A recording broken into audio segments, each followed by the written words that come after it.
Orang-orang yang termangu. Ada pula orang-orang yang memang dilahirkan ke muka bumi ini untuk termangu-mangu memikirkan hidup yang sulit.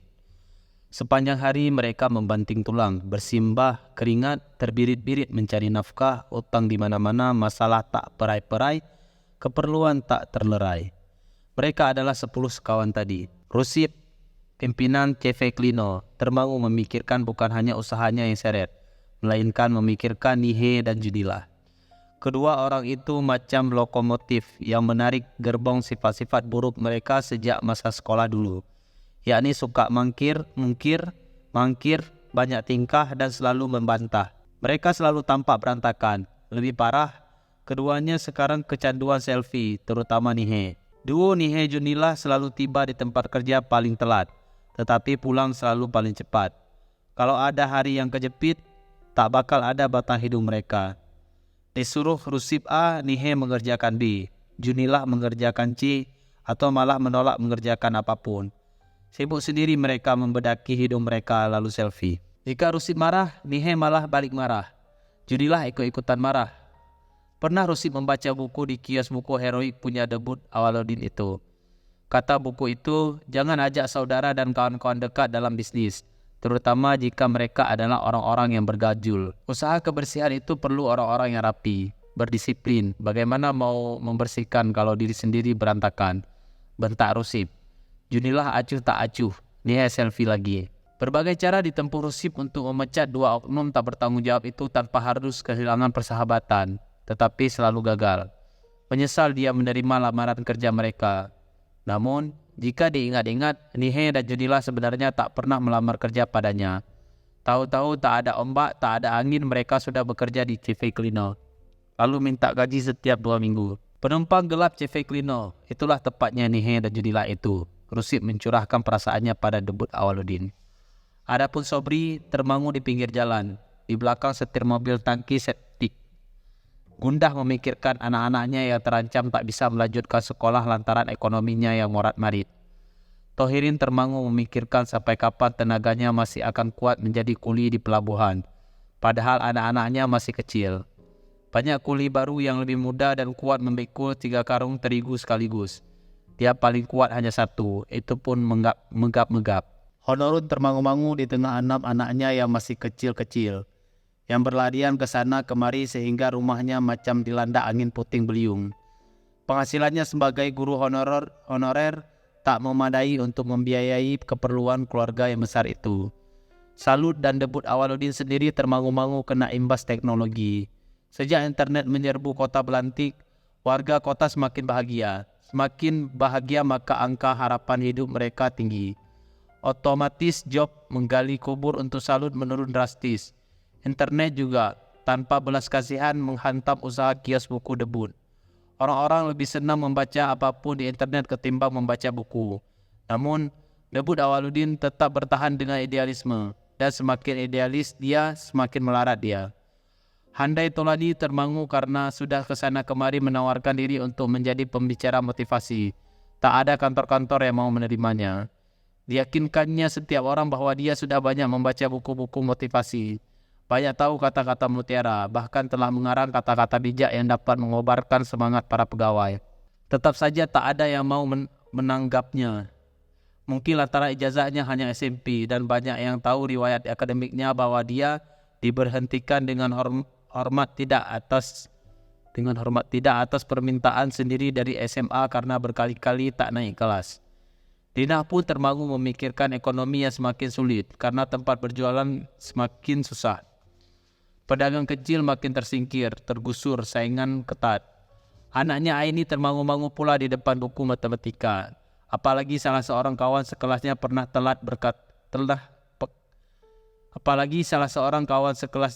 telah berkata padanya, "Kurasa kau adalah satu-satunya murid di dunia ini yang pernah tak naik kelas. Banyak nilai merah di rapor, yang berani bercita-cita jadi dokter Aini." Di dalam ruangan yang mewah di gedung yang megah itu rupanya seorang perempuan juga termangu. Ibu Atikah namanya. Berbeda dengan para dropout, kuli pelabuhan, pedagang kaki lima, guru honorer, pembersih, pengangguran, dan penggali kubur itu. Ibu Atikah adalah pimpinan cabang sebuah bank ternama. Maka dia termangu bukan karena ekonomi yang sulit seperti dialami oleh kacung-kacung kampret itu, melainkan karena patah hati lantaran suaminya kabur dan kawin lagi dengan pacar SMA-nya. Klasik, klise dan sangat sinetron sesungguhnya kejadian itu. Namun Ibu Atikah, seorang wanita cantik yang cerdas, merasa sangat terpukul, sangat sedih dan tersinggung. Tidaklah selamanya sulit. Hujan, kawan kesedihan dan pasangan kenangan. Termangu pula Inspektur Abdul Rojali dalam ironi waktu. Dulu ketika setiap pagi mengantar putri sulungnya ke SMP, dia merasa selamanya putrinya akan menjadi anak SMP. Kini ironi waktu-waktu kembali menjungkir balikan perasaannya, yakni baru sehari ditinggal putri sulungnya itu macam bulat bundar waktu setahun dirasakannya. Inspektur telah mendengar kebijakan itu, bahwa orang-orang tua akan ditinggalkan anak-anak yang mereka sayangi melebihi apapun di dunia ini. Hendaklah tabah karena itu bagian dari mengapa bumi ini berputar. Namun, kiranya hal itu hanya mudah dalam perkataan. Sesak demikian kenyataannya. Larut Inspektur dalam hujan dan kerinduan yang tak tertahankan pada putrinya. Akhirnya, hujan reda. Untuk meredakan perasaannya yang membiru sejak pagi tadi, Inspektur memutuskan untuk melihat-lihat kota, semacam patroli ekstra di luar jadwal. Diengkolnya motor bebeknya. Di play musik dangdut di HP, diboncengnya sersan muda PRB. Motor bebek melaju syahdu, melenggang lenggok, meliuk-liuk di gang-gang pasar. Sersan pun tak banyak cakap macam biasanya karena tahu atasannya itu sedang keluh hatinya persis lagu-lagu dangdut gemulai dari HP kecil itu lantaran dia rindu pada anaknya. Masuklah mereka ke kawasan pusat niaga di bundaran kota. Bukan main ramainya orang di toko batu mulia itu. Demam batu akik kian menjadi-jadi. Bisnis perhiasan Bastardin makin marak, yang otomatis semakin marak pula bisnis pencucian uangnya. Kliennya bertambah. Bastardin, Jamin dan Tarib sendiri tak tahu siapa kliennya itu. Semua melalui perantara yang telah khatam ilmu menilap duit negara. Uang yang semula datang sebulan sekali kini datang setiap minggu. Belantik yang aman naif tanpa dosa nun di pulau kecil jauh dari ibu kota, tersilap dari ingar-bingar politik dan gosip-gosip infotainment, luput dari perhatian siapapun, sangat ideal untuk mencuci uang. Dari luar, toko batu mulia tampak macam toko perhiasan biasa saja. Plang nama tokonya besar dan di dalamnya sangat terang. Banyak lampu neon panjang-panjang. Aneka perhiasan berjejer di dalam kotak-kotak kaca. Emas, perak, zamrud, kecubung, rubi, galena, giok, birah delima, intan, rupa-rupa kinyang yang indah atau yang berkhasiat berkilau-kilau membuat para penggemar batu mulia tergila-gila. Namun, sesungguhnya di balik deretan kotak-kotak kaca itu ada ruang berdinding semen, cor-coran yang tebalnya setengah meter, yang takkan jebol di dinamit sekalipun. Ruang itu adalah brankas dalam bentuk benteng Alamo. Kuncinya elektronik berteknologi tinggi. Di dunia ini hanya Bastardin yang tahu nomor kombinasinya. Di dalam ruang itulah meluap-luap uang haram yang datang seminggu sekali lewat pelabuhan kapal feri itu. Semuanya sangat rahasia, bahkan satpam dan para pegawai toko tak tahu kalau ada uang dalam ruangan tadi. Sekuritinya tak mencolok agar tak menimbulkan curiga, padahal sangat canggih, dirancang para ahli yang berpengalaman dalam kejahatan terorganisasi. Keamanannya ketat 24 jam. Bastardin sendiri berkantor di toko itu. Pengawas tak berkedip, alias CCTV tersembunyi di berbagai sudut. Lekat mengikuti gerakan sekecil apapun yang di dalam dan seputar toko. Apapun yang terjadi dipantau di tempat rahasia secara wireless lewat sistem remote surveillance. Seputar ruang itu dipasangi sensor gerak yang akan meraung-raung jika dilanggar. Tetapi bukan meraung di toko itu, melainkan di tempat rahasia tadi, nun di ibu kota. Dengan cepat koordinasi dapat dilakukan dengan para security di lapangan yang dipimpin Bapak Gundul bermata kejam itu. Para security itu sendiri merupakan orang-orang profesional yang berkeliaran di sekitar toko batu mulia demi melindungi duit puluhan miliar dalam ruangan tadi. Mereka tak kentara, lumrah, awam, membaur biasa di antara publik. Namun, handy talkie, dan sepucuk pistol kaliber 22 siap tembak senantiasa terselip di kaus kaki mereka. Situasi di bundaran kota aman-aman saja. Inspektur dan sersan melanjutkan patroli. Kerap mereka mengangkat tangan membalas sapa orang-orang. Warga kota Belantik yang murah senyum semakin gembira karena Agustus menjelang. 1 bulan yang paling meriah karena banyak acara. Akhirnya patroli selesai. Kembali kita ke kantor sersan. Siap, kembali, komandan. Inspektur membelokkan motor bebeknya. Saat itulah HP-nya berbunyi. Nada panggil lagu Siksa Kubur. Lekas inspektur minggir, lalu berhenti di pinggir jalan. Diambilnya HP dari saku baju dinas. Dilihatnya layar dan terkejut bukan main. Oh, maaf sersan. Ada telepon dari anakku. Sersan. Siap, ada telepon komandan. Menyingkir inspektur ke bawah pohon bantan itu. Waalaikumsalam kakak. Aduh, bagaimana kabarmu? Baik-baik saja kah di sana? Bagaimana tempat tinggalmu? Sudah makankah? Dari tadi pagi ayah menunggu teleponmu. Ayah tak menelpon. Khawatir kau sedang ujian masuk sekolah perawat itu.